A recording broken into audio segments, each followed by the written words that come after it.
chapter in part 3 of Rainbow Magic, Special Edition, Joy the Summer Vacation Fairy. The Underwater Cave. Down, down, down, Rachel, Kirsty, and Joy went to the deep water.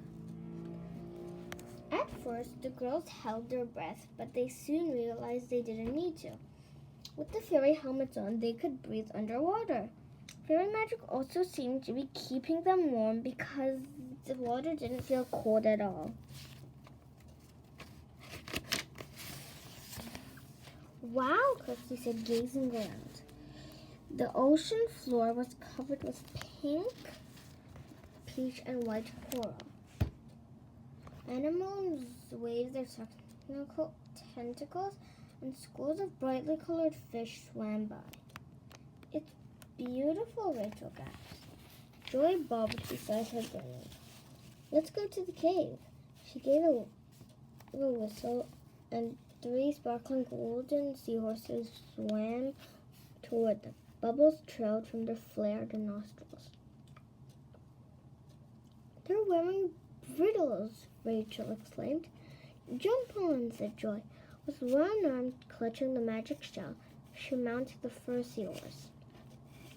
The other 2 seahorses bobbed over to Rachel and Kirsty. The girls scrambled onto their backs, and the seahorses sped off.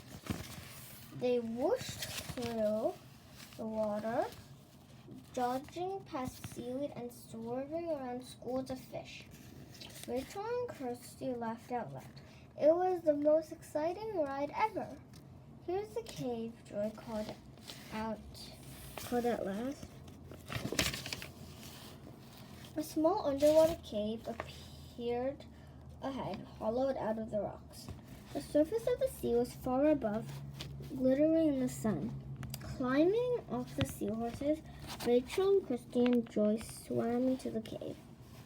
The floor of the cave was covered with tiny pink shells. 3 stone shelves were mounted on the walls. One shelf was a glittering, twisty, curly shell they had rescued from the castle drawbridge. On the next shelf was the glowing cream conch shell they had taken from the tower. The 3rd shelf was empty. That's where this shell belongs, Joy explained. She carefully propped the white scallop shell onto the shelf. At once, a fountain of pink and gold sparkles fizzed into the water. The girls heard a low rumbling noise. It got louder and louder and louder, filling the cave. It ended with a loud crash. Then there was silence. What was that? Kirsty asked, taking her hands away from her ears. Joy stared at her with wide eyes. I think that was Jack Frost's castle falling down. Look at your wand, Joy. Rachel gasped. The fairy's wand was glittering gold again, and the sparkles trailed from the tip. My wand is filled up with fairy magic, Joy cried in delight. The 3 fairies swam back to the seahorses and rowed up to the surface of the sea. The castle's gone, said Kirsty, staring at the cove where Jack Frost's castle had been. There was nothing left at all, just a thick layer of soft yellow sand on the beach. Joy, Rachel, and Kirsty said goodbye to the seahorses and, shaking their wings dry, flew into the air. The bubbles on their heads popped as they soared up. Look, someone wrote something in the sand. Rachel pointed to the beach where the castle had been. Large, spiky letters spelled out, "You can't catch me." It looks like Jack Frost got away, said Kirsty. Joy nodded, but that doesn't matter right now. The important thing is weathered Rinspool Island had its summer vacation magic bag. Let's go and see. They flew to the other side of the island. Look, Rachel gasped. Golden sand stretched from the white cliffs down to the blue sea. Tide pools glittered in the sun, and the beach was dotted with shells in every color of the rainbow. Children laughed and shouted as they ran across the sand with pails and shovels. By the harbor, Rosie's ice cream truck tinkled a merry tune, and Mr. Williams led his donkeys back down to the beach. Thank you so much for helping me get Rainspell's summer vacation magic back, Joy said, giving Kirsty and Rachel each a hug. Of course, Rachel said, smiling. I'm just glad we could help, Kirsty added. It's been a lot of fun. She looked at the beach. There are moms and dads. The Walkers and the Tates were heading down the path with towels, beach bags, and a picnic basket. The girls and Joy flew down to the beach.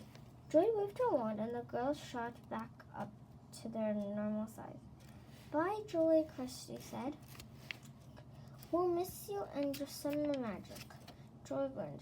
Don't worry, you haven't seen the last of it yet. She twirled around. Bye, she called, darting away in a cloud of golden sparkles. Hi, girls, Mr. Walker called. Isn't it great? The wind blew all the sand back on the beach again. It was like magic. Rachel and Kirsty grinned at each other. Let's have our picnic over here, Miss Tate said, starting to unpack. There were sandwiches, apples, juicy red strawberries, chips, and bottles of soda. This looks delicious, Kirsty said, helping to put out some plates. I'd like to take a swim before lunch, Rachel said. Me too, Kirsty agreed. Well, we've brought your beach bags with us, Miss Walker said. Why don't you get changed? The girls nodded and took their beach bags behind a large rock. Oh, Rachel gasped as she opened her bag. Look, she pulled out a beautiful bathing suit. It was pink and purple and shimmered with silver glitter. Kirsty looked in her bag. I have one too. They must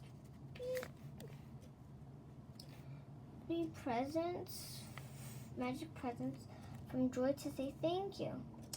I'm so glad Rainspell Island is back to normal, Rachel said as they changed into their new bathing suits. Now this is going to be the best vacation ever. It really is, Kirsty agreed. Shouting and laughing, the two girls ran across the sand, which seemed softer and more golden than ever before, and splashed into the sparkling sea.